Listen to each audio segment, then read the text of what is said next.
la vidéo 27 consacrée aux tips, nous avons vu que le dernier tips était orienté vers le fait de backer des informations qui se trouvaient dans les transformations. Et l'astuce s'orchestrait aussi sur le fait que l'on pouvait nettoyer et optimiser les clés réparties sur une courbe d'animation.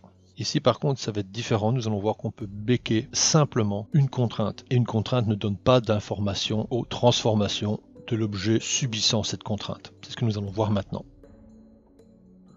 En effet, si je crée tout simplement un cube, puis par la suite une trajectoire, je prends ce cube, je suis dans l'espace objet du cube, Enable Constraint, je vais choisir ici la liste des contraintes comme le Follow Path, je choisis le chemin, je fais Enter, j'appuie sur U pour Up, c'est-à-dire remonter au niveau espace objet, et nous voyons que si le tube avance, nous savons qu'il n'y a aucune clé sur les transformations. En effet, que les contraintes c'est beaucoup plus complexe, vous avez dans l'espace objet un nœud amenant vers un opérateur, c'est-à-dire un département spécifique au MotionFX. Et ce dernier, on voit, contient plusieurs processus animés.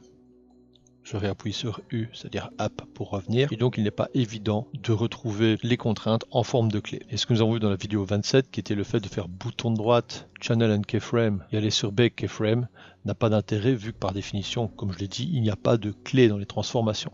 En fait, c'est beaucoup plus simple lorsque vous avez des contraintes. Il suffit de sélectionner votre objet qui a des contraintes, vous allez dans Contraintes, et ici vous avez une option Bake Constraint.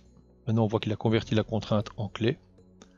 Bilan, si je prends le nœud de contrainte qui est dans l'espace géométrie de l'objet boîte, que je supprime ce nœud, que je remonte, que je supprime le curve, et on voit que les clés ont été converties, tout simplement.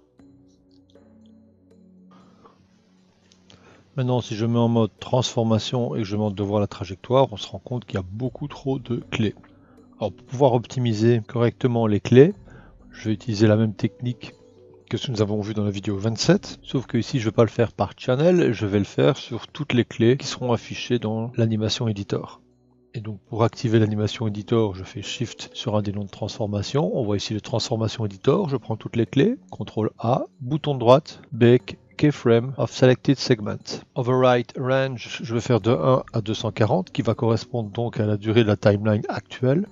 Je coche l'option Enable de Refit Segment, je désactive les deux options et je mets une tolérance très petite. Accept. Je garde comme ça les variables de rotation et les trajectoires de chemin. Remarquez, vous pouvez prendre uniquement les clés de translation, refaire CTRL A, refaire un baking, mettre la tolérance à 0.1, Accept. Là il y a encore moins de clés, resélectionner et mettre la fonction en mode linéaire. Vous pouvez maintenant vérifier et nettoyer channel by channel.